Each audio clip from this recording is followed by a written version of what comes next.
اللهم صل على سيدنا محمد یا رب صل وسلم.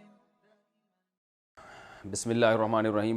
اس سے پہلے والے لیکچر میں ہم نے سورہ بقرہ شروع کی تھی اور صرف الف لام میم پر تفصیل سے بات کی تھی. آج اگلی آیت پڑھیں گے انشاءاللہ. ذالک الکتاب لا ریب فیہ. ذالک کا معنی یہ، الکتاب کتاب، لا ریب فیہ، لا کا معنی نہیں، ریب کہتے ہیں شک کو، اور فیہ اس کے اندر، ہدن ہدا کہتے ہیں ہدایت کو، للمتقین متقین کے لیے، پرہیزگاروں کے لیے. الذین یہ وہ لوگ ہیں، یؤمنون یکرمون کی طرح، یکرمو جو ایمان لاتے ہیں، بالغیبی غیب پر، ویقیمون الصلاۃ یقیمون الصلاۃ، صلاۃ نماز کو کہتے ہیں. یہ وہ لوگ ہیں جو نماز قائم کرتے ہیں. ومما، مما اصل میں تھا من ما، من الگ ہے ما الگ ہے، ملا کے بنا دیا مما.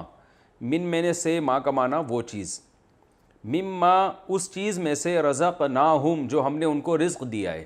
ینفقون یہ خرچ کرتے ہیں، ینفقو یکرمو کی طرح ہے، انفاق کا معنی خرچ کرنا کہتے ہیں نا، انفاق فی سبیل اللہ.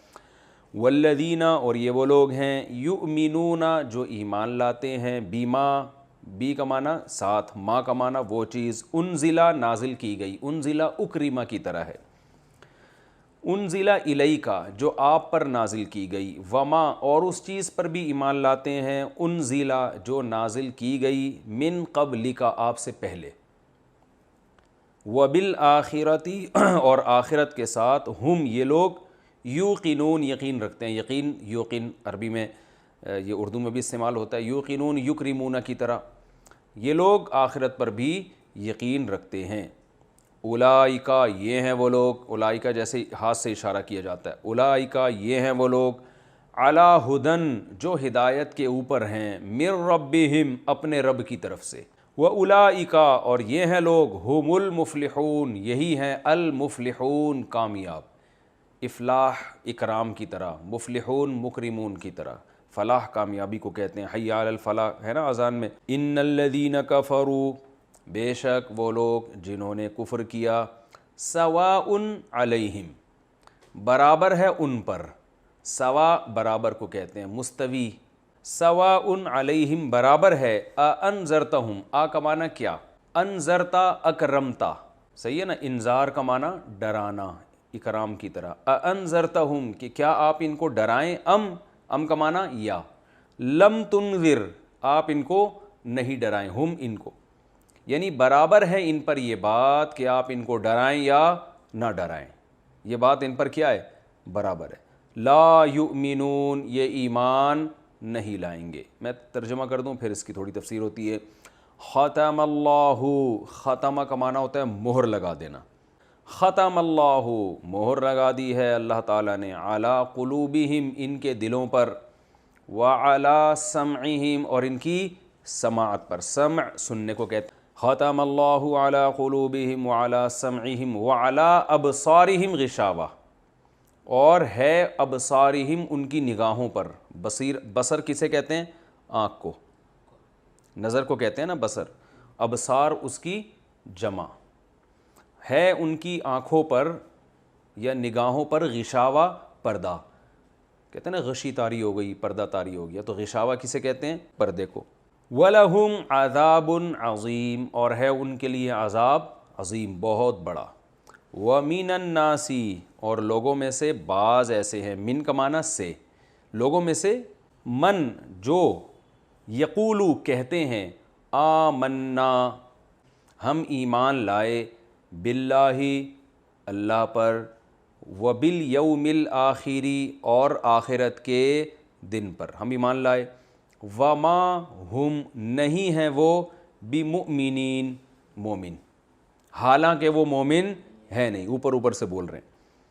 یخادعون اللہ دھوکہ دیتے ہیں اللہ کو، یہ دھوکہ دیتے ہیں اللہ کو یعنی دینے کی کوشش کرتے ہیں.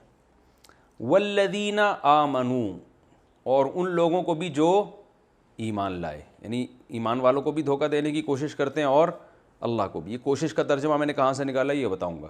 وما یخدعون اور یہ دھوکہ نہیں دیتے. خدع یخدع ضربہ یضربو کی طرح، اس کا معنی کیا ہے؟ دھوکہ دینا. وما یخدعون اور یہ دھوکہ نہیں دیتے الا مگر انفسہم اپنے ہی نفسوں کو، نفس کی جمع انفس، دھوکہ اپنے آپ کو ہی دے رہے ہیں. وما یشعرون اور انہیں شعور نہیں ہے. فی قلوبہم مرض ان کے دلوں میں مرض ہے، بیماری ہے. فزادہم اللہ زادہ کا معنی بڑھا دینا، اللہ نے بڑھا دیا ہے ان کو مرضاً مرض کے اعتبار سے، مرض کے اعتبار سے اللہ نے اور ان میں اضافہ کر دیا. وَلَهُمْ عَذَابٌ علیم اور ان کے لیے عذاب ہے دردناک.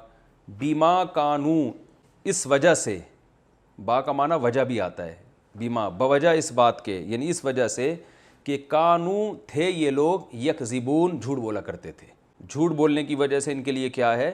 دردناک عذاب. تو یہ تو لفظی ترجمہ ہو گیا، ایک رکوع سے کچھ زیادہ ہم نے پڑھ لیا ہے. اس کا ہم انشاءاللہ اب ترجمہ کریں گے. ترجمہ تو کر لیا، لفظی اس کی جو چھوٹی موٹی گرامر تھی وہ بھی بتا دی ہے. ذالک الکتاب لا ریب فیہ، یہاں سے پارے کی ابتدا ہو رہی ہے. اللہ نے قرآن مجید کا تعارف کروایا. ذالک الکتاب، یہ کتاب. ذالک اصل میں جب اشارہ کیا جاتا ہے نا ہاتھ سے کسی چیز کی طرف، اس وقت کہا جاتا ہے. گویا اللہ میں اشارہ کر کے اللہ تعالیٰ ہمیں بتا رہے ہیں یہ جو کتاب تمہارے سامنے ہے، پوری کتاب تمہارے سامنے رکھی ہوئی ہے، لا ریب فیہ، اس میں کوئی شک نہیں ہے. اس میں کوئی شک نہیں ہے کہ یہ اللہ کا کلام ہے. ایک بات، اس میں کوئی شک نہیں ہے. دوسرا، یہ تحریف سے پاک ہے، اس میں کوئی شک نہیں ہے. تو دو وجوہات سے شک پیدا ہو سکتا ہے. ایک یہ کہ یہ اللہ کا کلام ہو، اس میں بھی شک ہو سکتا ہے. دوسرا یہ محفوظ نہ ہو تو اس میں بھی شک ہو سکتا ہے. تو اس لیے اللہ نے ہر قسم کے شک کی نفی کر دی. لا ریبہ اس کو کہتے ہیں لا نفی جنس. ایک عربی میں لا ہوتی ہے، اس کا معنی ہوتا ہے نہیں، اور ایک وہ لا ہوتی ہے جو بالکل جڑ سے کسی چیز کو کی نفی کر دیتی ہے. اور اس کی علامت یہ ہوتی ہے کہ اس کے بعد جو اسم ہوتا ہے نا اس پہ زبر ہوتا ہے. جیسے لا الہ، کوئی سرے سے الہ ہے ہی نہیں، الا اللہ مگر اللہ. تو ایک لا جو نارمل لا ہوتی ہے نا وہ ہوتی ہے لا الہن، یعنی الہن ہوتا. جیسے ہم کہتے ہیں لا زیدن، زید نہیں ہے فی الداری، گھر میں.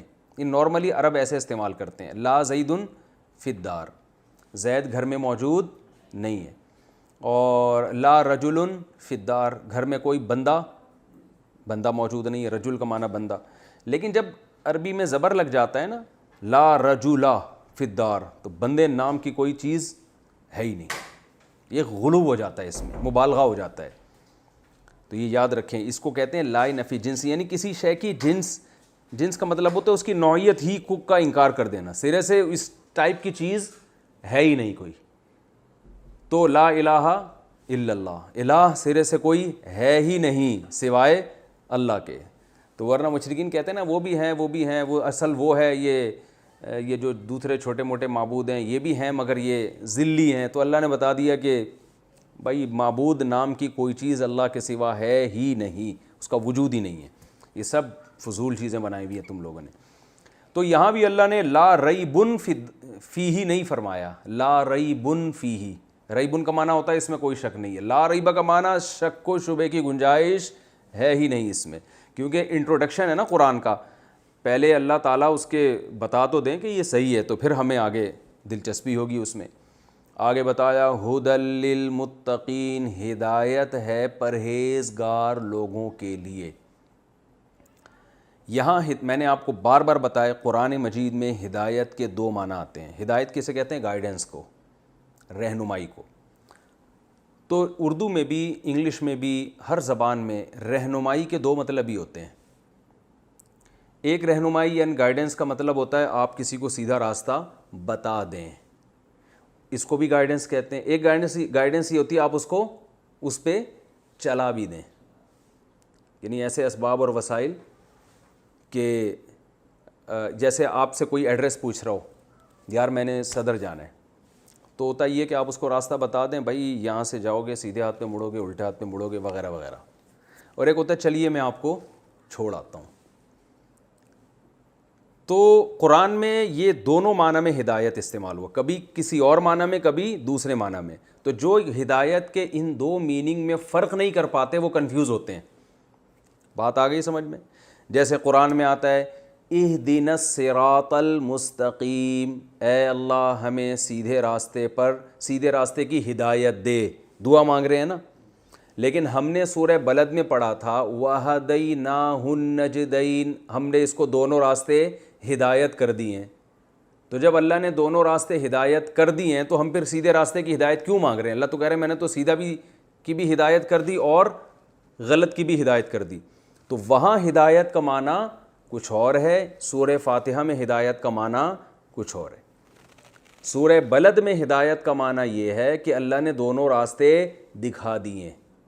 جب سورہ فاتحہ میں ہم اللہ سے ہدایت مانگتے ہیں تو مراد دکھانا نہیں ہے، اے اللہ ہمیں وہاں تک پہنچا دے، چلا دے، یا ہمیں سیدھے راستے پہ چلنے کی توفیق دے دے. بات آ گئی سمجھ میں؟ توفیق کا لفظ بہت استعمال ہوتا ہے قرآن و سنت کی اصطلاح میں، کہتے ہیں اللہ توفیق دے گا تو یہ کام کر لیں گے. یہ توفیق کی ڈیفینیشن کیا ہے؟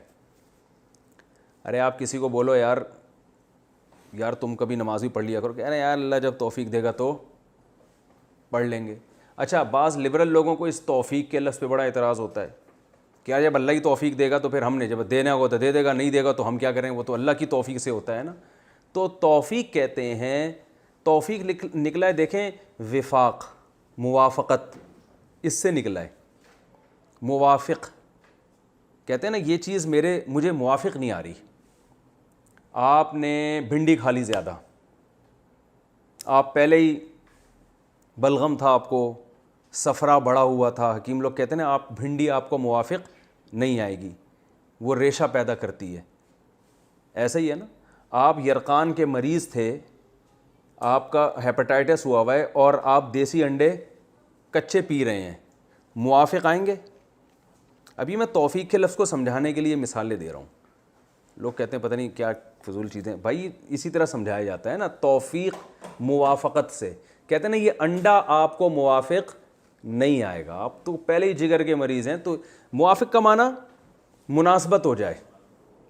تو توفیق یہ نکلا ہے وفق یوفق توفیقاً، سبح یسبح تسبیحاً سے. توفیقاً یعنی کسی چیز کو کسی چیز کے موافق کر دینا.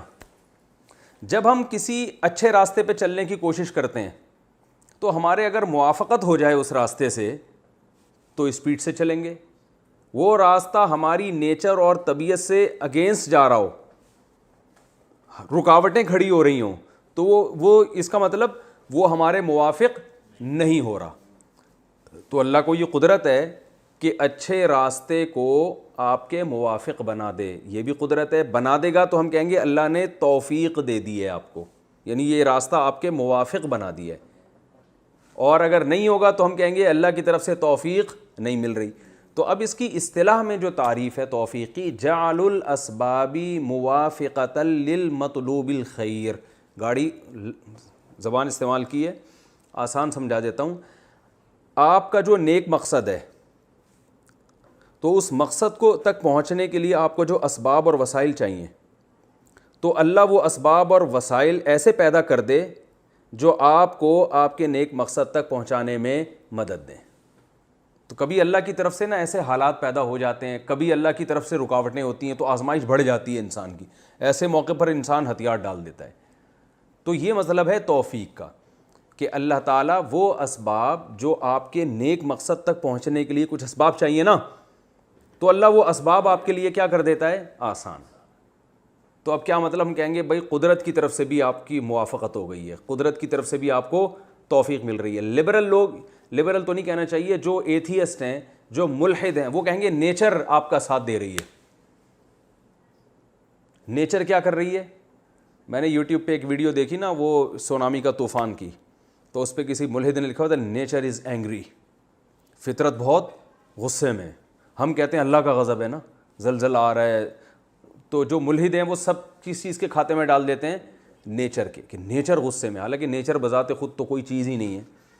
تو نیچر ٹینشن میں، نیچر غصے میں، نیچر آپ سے خوش ہے. قرآن نے بھی کہا نا کہ زندگی ایسی ملے گی قیامت کے دن وہ زندگی آپ سے خوش ہوگی. تو یہ تو مجازن کہا ہے قرآن مجید نے. تو یہاں مطلب ہے یہاں جو ہدایت ہے ہدن، یہ کتاب ہدایت ہے.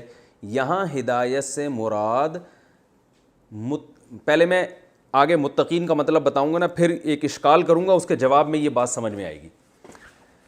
متقین کسے کہتے ہیں؟ کئی دفعہ بتا چکا ہوں، پرہیزگار لوگوں کو متقی کسے کہتے ہیں؟ پرہیزگار، بچنے والے، گناہ سے، برائی سے اجتناب کرنے والے، ایوائڈ کرنے والے جسے آج کل کہا جاتا ہے. اجتناب ذرا گاڑا لفظ ہو جاتا ہے. تو اب سوال یہ پیدا ہوتا ہے کہ قرآن کہہ رہا ہے کہ یہ کتاب ہدایت ہے پرہیزگار لوگوں کے لیے. سوال پیدا ہوتا ہے، ایک جگہ قرآن کہہ رہا ہے ہم نے ہر ایک کو ہدایت دے دی ہے، ہر ایک کو ہدایت، وَہَدَيْنَاهُ النَّجْدَيْنِ، ہم نے ہر ایک کو ہدایت دے دی ہے. تو پہلا سوال تو یہ ہوگا، یہاں قرآن کہہ رہا ہے ہدایت ہر ایک کے لیے نہیں ہے بلکہ کس کے لیے؟ متقین کے لیے. تو یہ دو آیتیں آپس میں کیا ہو رہی ہیں؟ ٹکرا رہی ہیں. دوسرا اعتراض یہ ہوگا، متقی کہتے ہیں گناہ سے بچنے والا، تو جو پہلی بچنے والا ہے اس کو ہدایت کی ضرورت کیا ہے؟ بہت مشکل ہے بات سمجھانا. بھائی ہم ہدایت کا ترجمہ یہ کرتے ہیں، پہلا دوبارہ سے سب دماغ سے نکال دیں، دوبارہ اشکال دہراتا ہوں میں. سوال پیدا ہوتا ہے، قرآن سورہ بلد میں کہہ رہا ہے کہ ہم نے ہدایت دے دی ہے انسان کو، دونوں راستوں کی ہدایت ہم نے دے دی ہے. یہاں قرآن کہہ رہا ہے صرف متقین کے لیے ہدایت ہے، کسی اور کے لیے نہیں ہے. یہ ایک اعتراض، دو آیتیں ٹکرا رہی ہیں. اس اعتراض کا جواب ہم یوں دیتے ہیں کہ وہاں ہدایت کا معنی تھا راستہ دکھانا، یہاں ہدایت کا معنی ہم لیں گے راستے پہ چلانا. تو متقین کو یہ سیدھے راستے پہ چلائے گا، دوسروں کو نہیں چلائے گا. یہ اشکال تو ایسے حل ہو گیا. لیکن اس جواب میں ایک دوسرا اعتراض کھڑا ہو جاتا ہے کہ متقی تو کہتے ہی اس کو جو سیدھے راستے پہ چل رہا ہو، تو جب وہ چل رہا ہے پہلے سے تو اس کو چلا کے کیا کر لیا بھائی قرآن نے؟ ہدایت ہے اس کے لیے جو سیدھے راستے پہ، ارے کیا ہو گیا؟ ہدایت ہے اس کے لیے جو سیدھے راستے پہ چل رہا ہے، یعنی اس کو سیدھے راستے پہ چلائے گا. ہدایت کا یہ معنی لے رہے ہیں نا کہ اس کو سیدھے راستے پہ چلائے گا. کس کو چلائے گا؟ جو پرہیزگار ہے. تو وہ تو پہلے ہی چل رہا ہے. تو ہم نے ایک اشکال کا جواب دیا تو دوسرے اشکال میں پھنس گئے. اس کا جواب یہ ہے، یہ چیزیں جب تک آپ، یہ اصول قرآن کی تفسیر کے لیے جب تک آپ نہیں سمجھیں گے نا، قرآن سمجھ میں نہیں آئے گا. اور آج کل جو زیادہ تر جو متجددین اور جو سرسری طور پہ تفسیریں پڑھ رہے ہیں، باقاعدہ عربی گرامر کی گہرائی میں جا کے مدرسوں میں بیٹھ کے علم حاصل نہیں کرتے، ان میں بڑا فالٹ یہ ہوتا ہے کہ وہ ان چیزوں کا جواب نہیں جانتے. تو یہاں یہ بات یاد رکھیں، عربی زبان میں بسا اوقات جب ایسا ہوتا ہے، کئی دفعہ ایسا ہوتا ہے کہ کوئی کام بول کر اس کام کا ارادہ مراد ہوتا ہے، حقیقت میں وہ کام مراد نہیں ہوتا. اور بعض دفعہ کام بول کر دعوی کام مراد ہوتا ہے. مثال سے سمجھاؤں گا انشاءاللہ. اس کو کہتے ہیں فعل بول کر ارادہ فعل، اور کبھی فعل بول کر دعوی فعل. ٹھیک ہے، دعوی فعل کی مثال دوں. قرآن مجید میں آتا ہے سورہ صف میں جو ہے نا، سورہ صف 28ویں پارے میں، یا ایھا الذین آمنوا لم تقولون ما لا تفعلون، اے ایمان والو ایسی بات کیوں کہتے ہو جو کرتے نہیں ہو، ایسی بات کیوں کہتے ہو جو کرتے نہیں ہو. صحابہ یہ کہا کرتے تھے کہ جہاد فرض ہو گیا تو ہم کریں گے ہم کریں گے.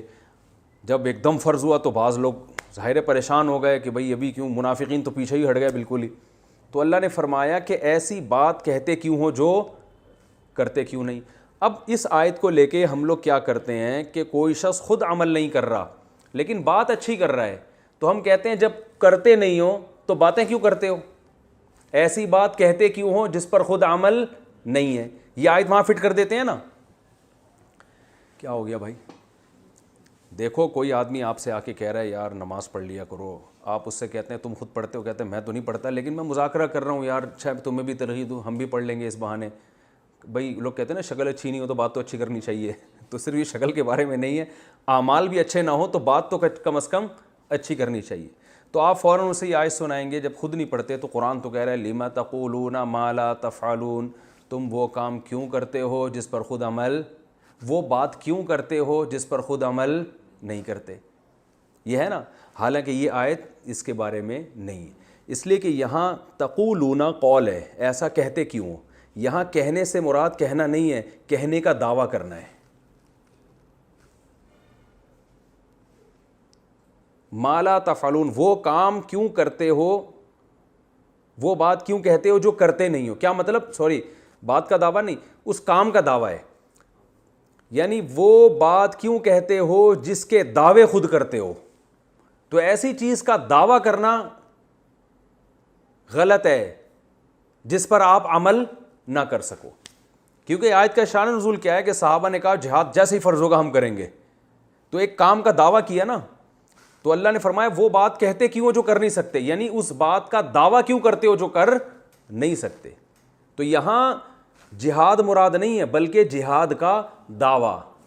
فعل بول کر دعوی فعل مراد ہے. وہ کام جس کا تم دعویٰ کرتے ہو تو وہ کام، اس کے دعوے مت کیا کرو، دعویٰ اسی کام کا کرو جو کر سکتے ہو.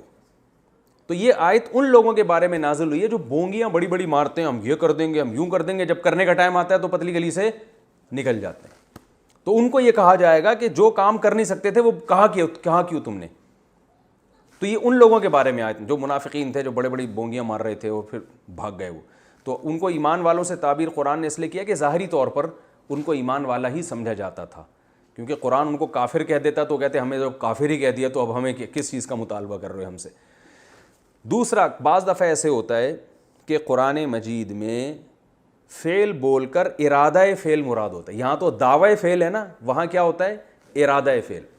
جیسے قرآن میں آتا ہے یا ایھا الذین آمنوا اذا قمتم الی الصلاۃ، اے ایمان والو جب تم نماز کے لیے کھڑے ہو جاؤ، فاغسلوا وجوہکم، تو اپنے چہروں کو دھو، اپنے ہاتھوں کو دھو کوہنیوں تک، وامسحوا برؤوسکم، اور اپنے سر کا مسح کرو، وارجلکم، اور پاؤں کو دھو. اب سوال پیدا ہوتا ہے اللہ جب کھڑے ہی ہو گئے تو اب کیا دھوئیں؟ یہ تو کھڑے ہونے سے پہلے دھونا تھا نا. بھائی اذا قمتم الی الصلاۃ، اے ایمان والو جب تم نماز کے لیے، قمتم اصل میں تھا قومتم، ضربتم کی طرح نا، قیام سے نکلا ہے. تو جب تم کھڑے ہو جاؤ نماز کے لیے تو کیا کرو؟ چہرے کو دھو. تو یہاں کھڑے ہونے سے مراد کھڑے ہونے کا ارادہ ہے. یعنی اذا اردتم القیام الی الصلاۃ، اے ایمان والو جب تم نماز کی طرف کھڑے ہونے کا ارادہ کر لو. تو ارادے کے بعد وضو ہے. تو فعل بول کر مراد کیا ہے؟ لفظ قیام کا استعمال ہو رہا ہے، مراد ارادہ قیام ہے، قیام نہیں ہے. ارادے کا لفظ یہاں چھپا ہوا ہے، وہاں دعوے کا لفظ چھپا ہوا ہے. سمجھ رہے ہیں؟ تو یہ سب عقل مندوں سے کلام ہے نا، تو عقل مند سمجھ جاتے ہیں کیا چھپا ہوا ہے. جیسے میں نے بار بار بتایا نا، میں کہتا ہوں 3 پلیٹیں کھا گیا، تو عقل مند سمجھ جائے گا پلیٹ نہیں کھایا، پلیٹ کے اندر جو بریانی تھی وہ کھایا. بے وقوف پکڑ کے بیٹھا رہے گا پلیٹ کیسے کھا گیا بھائی تو. وہی ہو جائے گا تو انسان تھا میں نے تجھے گدھا بنایا، جون پور والا قصہ ہو جائے گا. تو دیہاتی لے گیا کہ بھائی اس کو بھی گدھا بنا دو، گدھے کو انسان بنا دو. سوری، اس نے کہا تو گدھا تھا میں نے تجھے انسان بنایا. تو جون وہ قاضی لے گیا کہ دیہاتی لے گیا اپنے بچے گدھے کو کہ یہ گدھا تھا تم اس کو بھی انسان بنا دو. ٹھیک ہے نا. تو اس نے کہا مسالہ لگے گا تو بن جائے گا انسان کچھ دنوں میں. تو یہاں بھی یہی ہے ھدی للمتقین، یہاں تقوی سے ارادہ تقوی مراد ہے. متقین سے پرہیزگار نہیں، وہ لوگ جو پرہیزگار بننے کا ارادہ رکھتے ہیں. یعنی وہ لوگ جو یہ چاہتے ہیں کہ ان کو سیدھا راستہ ملے. اور سیدھا راستہ ملے کا مطلب کیا؟ ان کو پتہ چلے کہ صحیح کیا ہے اور غلط کیا ہے، تاکہ غلط سے بچیں اور صحیح پر چلیں. جو یہ چاہیں گے ان کو اس سے ہدایت ملے گی. کیا مطلب؟ سیدھا راستہ نظر نہیں آئے گا، سیدھے راستے پہ چلنے کی توفیق ملے گی. اس سے نہیں آ رہی بات. تو اس لیے اللہ نے بتا دیا جن کو ہدایت نہیں ملی نا، جن کم بختوں کو پڑھ پڑھ کے پاگل ہو گئے، وہ پھر وہیں کے وہیں، وہ چاہتے ہی نہیں ہیں، یا وہ صرف تنقید برائے تنقیدی نیت سے پڑھتے ہیں قرآن کو. ورنہ جو آدمی نیوٹرل ہو کے بالکل حقیقی لبرل بن کے پڑھے گا قرآن، واقعی میں لبرل ہوگا، وہ نام نہاد لبرل نہیں، وہ بالکل لبرل ہو کے قرآن پڑھے گا، تمام فاسد چیزوں کو، اپنے باپ دادا کی رسومات کو اور سب کچھ کو سائڈ پہ لگا کے بالکل نیوٹرل ہو کے قرآن کا مطالعہ کرے گا. تو قرآن کہتا ہے کہ اس کو سیدھا راستہ نظر بھی آئے گا اور چلنے کی توفیق بھی ملے گی. اور صحابہ اور تابعین اور بڑے بڑے لوگوں کے ہم واقعات دیکھتے ہیں کہ 2 آیتیں سن کے پاگل ہو گئے. وہ نجاشی کا جو مشہور واقعہ ہے کہ حضرت جعفر طیار نے اس کے سامنے جب سورہ مریم کی آیتیں تلاوت کی ہیں، رو رو کے پاگل ہو گیا وہیں پر، پہلی دفعہ قرآن سن رہا تھا. اور سارے پادری، چونکہ وہ نیوٹرل تھے، ان کو اسلام سے دشمنی نہیں تھی، نہ کوئی مسلمانوں سے ان کی جنگیں ہوئی تھیں، نہ کوئی اسلام سے دشمنی تھی، تو کچھ بھی نہیں، نیوٹرل ہو کے جب انہوں نے سنا تو انہوں نے کہا یہ تو وہی تورات ہے، وہی انجیل ہے، جو اسی جیسا کلام ہے یہ. اور مسلمان بھی ہو گیا اور نبی صلی اللہ علیہ وسلم کی خدمت میں تحفے بھی بھیجے. تو اسی طرح وہ جو ہرقل بادشاہ، وہ بھی سن کے مسلمان ہو گیا تھا، لیکن اس نے اسلام، مسلمان کا مطلب اس کو سمجھ میں آ گیا سچا دین ہے، تو اس نے اپنی قوم کے سامنے اسلام پیش کیا. بادشاہ تھا، اس نے کہا بھائی یہ ہے، تو قوم جو تھی نا وہ بگڑ گئی، تو اس کو ڈر ہوا کہ میرے خلاف بغاوت ہو جائے گی، تو پھر اس نے یو ٹرن لے لیا، ٹھیک ہے نا، ورنہ وہ بھی مان گیا تھا. تو اللہ نے فرمایا ھدی للمتقین، جو چاہتے ہیں نا کہ سیدھا راستہ ملے تو ان کے لیے یہ، یعنی تو کیا مطلب، متقی بول کر وہ جو متقی بننا چاہتے ہیں ان کو یہ سیدھا راستہ دکھائے گا. آگے اللہ تعالیٰ ارشاد فرماتے ہیں الذین یؤمنون بالغیب، جو متقی بننا چاہتے ہیں نا، پھر ان کی کچھ علامتیں ہیں. دیکھو اس کی مثال ایسے ہے کہ جیسے ایک ڈاکٹر کے پاس آپ گئے، ڈاکٹر کہہ رہا ہے میں بڑا زبردست علاج کرتا ہوں اور میں آپ کی ساری بیماریاں ختم ہو جائیں گی، آپ فٹ فاٹ صحت مند ہو جاؤ گے. تو آپ اس سے کہتے ہیں یار وہ تو آیا تھا، وہ تو ٹھیک نہیں ہوا تھا، وہ بھی آیا تھا، وہ بھی ٹھیک نہیں ہوا تھا. تو ڈاکٹر کہتا ہے کہ جو صحت چاہے گا نا اس کو صحت ملے گی، وہ چاہتے ہی نہیں، ان کو جو پرہیز بتاتا ہوں وہ پرہیز نہیں کرتے، جو کھانے کو کہتا ہوں وہ کھاتے نہیں. تو پھر وہ پیشنٹ پوچھتا ہے کہ اچھا جو صحت مند ہو کے چلے جاتے ہیں آپ کے پاس سے، ان کی کچھ علامتیں مجھے پتہ چل جائیں تاکہ میں دیکھ لوں کہ کون ہے جن کو آپ سے فائدہ ہوا اور کون ہے جن کو آپ سے فائدہ نہیں ہوا، تاکہ میں اپنے آپ کو شامل کروں کہ میں اس کیٹیگری میں آ بھی رہا ہوں کہ نہیں آ رہا. تو فوراً وہ بتائے گا وہ دیکھو جو فلاں صبح اٹھ کے ایکسرسائز کرتا ہے میرے مشورے پر نا، ایکسرسائز کرتا ہے، دوپہر کھانے کے بعد آرام کرتا ہے، کھاتا کم ہے، ٹھیک ہے نا، اور سادہ غذائیں زیادہ کھاتا ہے، یہ نہیں کرتا وہ نہیں کرتا، اور پھر اس کی صحت ایسی ہے اور اس کو جو انعامات ملے وہ یہ ہیں. تو یہ علامتیں کیوں بتائی جا رہی ہیں؟ تاکہ آپ بھی ان لوگوں کی فہرست میں داخل ہو جاؤ اور آپ کو پتہ چل جائے کہ جو اس ڈاکٹر سے فائدہ اٹھانے والے لوگ ہیں وہ فائدہ اٹھا کے ان کی علامتیں کیا ہیں. کیونکہ جب ہم علامتوں سے کسی بات کو ڈیفائن کرتے ہیں نا، کہ مثال سے کہ یہ فائدہ اٹھانے والے اور یہ فائدہ نہ اٹھانے والے، تو فوراً انسان کے لیے فرق کرنا آسان. تو اللہ نے بھی بتایا جو متقی ہوں جن کو ہدایت ملے گی ان کی علامتیں یہ ہیں، جو بالکل واضح علامتیں تمہیں فوراً دیکھ کے نظر آ جائیں گی کہ کن لوگوں کو فائدہ ہوا. تو تاکہ تمہیں بھی پتہ چل جائے کہ تمہیں اگر فائدہ ہوا تو تمہارا انجام بھی ایسا ہی ہے، تمہارے اندر بھی یہ علامتیں ظاہر ہوں گی. تو کچھ علامتیں ایسی ہیں جن کا عقیدے سے تعلق ہے. پہلی علامت الذین یؤمنون بالغیب، یہ وہ لوگ ہیں جو غیب پر ایمان رکھتے ہیں. کیونکہ جو لوگ ملحد ہیں نا، جتنے بھی آپ یوٹیوب پہ دیکھیں ملحد لوگ، ان کی سب سے پہلی دلیل یہ ہوتی ہے کہ نظر کیوں نہیں آتا اللہ، جنت نظر کیوں نہیں آتی. وہ ظاہری آنکھوں پہ یقین رکھتے ہیں بس. تو اللہ فرماتے ہیں جو یہ ضد کرے گا نا ہٹ دھرمی کہ نہیں مجھے بس جو دیکھوں گا وہی اسی پر ایمان لانا ہے، اس کو یہ ضدی ہے. کیونکہ علامتیں اتنی زیادہ ہم نے دنیا میں قائم کر دی ہیں اپنے وجود کی، اپنے دلائل کی، کہ دیکھنے کا مطالبہ کرنا یہ کیا ہے، ضد ہے. بہت سی چیزیں دیکھتا نہیں ہے انسان، دلیل سے یقین کر لیتا ہے. آپ بند کمرے میں بیٹھے ہو، گھڑی پہ 12 PM لکھا ہوا ہے، آپ یقین کر لو گے کہ سورج نکلا ہوا ہے، حالانکہ آپ نے دیکھا نہیں ہے. اب بھی اگر کوئی کہے نہیں سورج نہیں نکلا ہوا، ساری گھڑیاں ایک ہی ٹائم بتا رہی ہیں کہ جی دوپہر کا 1 بج رہا ہے، اور آپ کو نہیں سورج نہیں نکلا ہوا کیونکہ میں دیکھ نہیں رہا. تو یہ ایسا ضدی ہے کہ اس کو سیدھا راستہ مل نہیں سکتا. اس لیے اللہ نے پہلی علامت بیان کی کہ جو ضدی نہیں ہوتے، یؤمنون بالغیب، غیب پر ایمان رکھتے ہیں. مطلق غیب پر نہیں، وہ غیب جس کے وجود کے دلائل قائم ہو چکے ہوں تو اس کو بن دیکھے مان لیتے ہیں. وہ یہ ضد نہیں کرتے، اپنے آپ کو عقل کل نہیں سمجھتے کہ میں جب تک دیکھوں گا نہیں. جیسے فرعون نے مطالبہ کیا موسیٰ تمہارا رب کہاں ہے، تم سیڑھیاں لگاؤ، حامان سے کہا نا سیڑھیاں لگاؤ، میں آسمان پہ جا کے ذرا خدا کو دیکھ کر آنا چاہتا ہوں. تو اللہ کہتے ہیں یہ تکبر اس نے کیا اور پھر اللہ نے اس کو غرق کر دیا، تباہ کر دیا. تو بہت ضدی فضول باتیں شروع کر دی تھی اس نے. تو یہی آج کل جو ایتھیسٹ ہیں وہ اسی طرح کی کہ ہمیں قبر کا عذاب تو نظر نہیں آتا، ہمیں تو پل صراط نظر نہیں آ رہا. تو بھائی تمہاری اوقات کیا ہے، تم نے دیکھا کیا ہے؟ یہ تو اللہ نے کچھ تھوڑا سا دکھا دیا تمہیں. تو اللہ فرماتے ہیں پہلی علامت الذین یؤمنون بالغیب، غیب پر یقین رکھتے ہیں. وَيُقِیمُونَ الصَّلَاةَ، اعمال میں کیا ہے؟ عمل میں دو اعمال قرآن پورے آپ سورہ ناس تک دیکھیں گے، دو چیزوں کو قرآن ساتھ ساتھ لے کے چلتا ہے، ایک نماز اور ایک زکوٰۃ. یعنی اللہ کی راہ، کبھی زکوٰۃ کا لفظ استعمال کرے گا قرآن، کبھی کہے گا اللہ کی راہ میں خرچ کرتے ہیں. تو اس سے اصل میں جو میں نے بار بار بتایا نا کہ قرآن جزیات بیان کرتا ہے، مقصد ایک اصول بیان کرنا ہوتا ہے. نماز اصل میں جسمانی عبادت ہے، اس میں باڈی تھکتی ہے، صبح اٹھنا پڑتا ہے، وضو کرنا پڑتا ہے، سردیوں میں بعض دفعہ چل کے جانا پڑتا ہے مسجد میں. یہ باڈی کی ریکوائرمنٹ یہ ہے کہ آپ پڑے رہو بستر پہ، اٹھے نہیں. انسان دوستوں کے ساتھ بیٹھا ہوا ہے تو اٹھنے کا دل نہیں چاہے گا. تو یہ جسم کو کھپانا ہے. اور دوسری چیز قرآن بار بار بیان کرتا ہے، پیسہ خرچ کرتے ہیں. کیونکہ دیکھیں جب آپ کو کسی سے محبت ہوتی ہے، والدین کی مثال لے لیں تو والد صاحب کہتے ہیں نا یہ بیٹا میرا بڑا فرما بردار ہے، تو اس کا کیا مطلب ہوتا ہے کہ اپنے جسم کو بھی میرے لیے کھپاتا ہے اور اپنا مال بھی مجھ پہ خرچ کرتا ہے. بعض بچے ایسے ہوتے ہیں ابا کی جسمانی خدمت بہت کرتے ہیں، پاؤں دبا دوں، پانی لے آؤں، یہ کروں وہ کروں، بہت دن رات ایک کر دیا انہوں نے، ساری رات ابا کے آگے ہاتھ باندھ کے کھڑے ہوئے ہیں کہ ابا کو رات کو آنکھ نہ کھل جائے، کوئی پریشانی نہ ہو. کرسی پہ بیٹھے ہوئے، اسپتالوں میں دیکھا ہوگا بیمار والدین کی خدمت کیسے کر رہے ہوتے ہیں.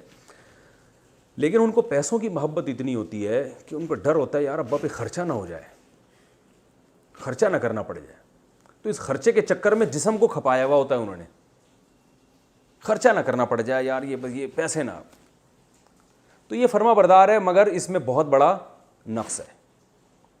بعض ایسے ہوتے ہیں وہ کہتے ہیں یار ابا کے سامنے وہاں ہاسپٹل میں ابا کے سامنے بیٹھنا، ان کی خدمت کرنا، یار پیسہ دبا کے خرچ کرتے ہیں ابا پہ، ان میں پیسوں کی لالچ نہیں ہوتی. وہ خدمت کے لیے بندہ رکھ لیں گے اور خود یہ ٹینشن لینے کے لیے تیار نہیں ہے کہ یار دکان چھوڑ کے میں ابا کے پاس بیٹھوں آ کے اور پھر ابا کی خیریت. بھائی اتنی ٹینشن یار، ایک نرس خرید کے باقاعدہ، ٹھیک ہے نا، کرائے پہ نہیں، باقاعدہ پوری نرس 2 کروڑ میں خریدی اور ابا کو گفٹ کر دی، یہ 24 گھنٹے آپ کی خدمت کرے گی. وہ جس پسینہ نہیں بہایا جاتا، ان کو ٹائم نہیں دیا جاتا. وہ امریکہ سے بیٹھے بیٹھے فون کر رہے ہوتے ہیں یار ابا کو جتنے پیسوں کی ضرورت ہو نا، یہ چیک دے رہا ہوں، بلینک چیک ہے، بس یہ خرچ کرتے رہنا، مجھے ٹینشن، میں سو رہا ہوتا ہوں، میرے سونے کا ٹائم ہوتا ہے، مجھے کوئی ڈسٹرب نہ کرے. یہ صبح میرا آفس ٹائم ہے، اس میں کوئی مجھے ڈسٹرب نہ کرے. چھٹیوں میں جب پاکستان آؤں گا تو ابا سے ہیلو ہائی کر لوں گا. دونوں قسم کے لوگ مارکیٹ میں ہول سیل کے حساب سے موجود ہیں. ابا بے وقت فون کر لیں تو ان کو میٹر گھوم جاتا ہے، یار یہ میرا آفس ٹائم ہے، کیا ہر وقت کوئی بے تکا فون. تو اللہ کو محبت چاہیے اپنی مخلوق سے کامل. اللہ کہتے ہیں میرے غلام بن کے رہو، تو جان بھی کھپانی ہے اور مال بھی. جان کھپانے میں کیونکہ سب سے زیادہ جان نماز میں کھپتی ہے. رمضان 1 مہینے کا ہے، حج پوری زندگی میں 1 دفعہ کا ہے، اتنا بڑا مسئلہ نہیں ہے. اور کسی عبادت کو بھی اللہ نے مشکل کہا ہی نہیں ہے، نہ روزے کو اللہ نے مشکل کہا اور نہ اللہ تعالیٰ نے حج کو مشکل کہا ہے.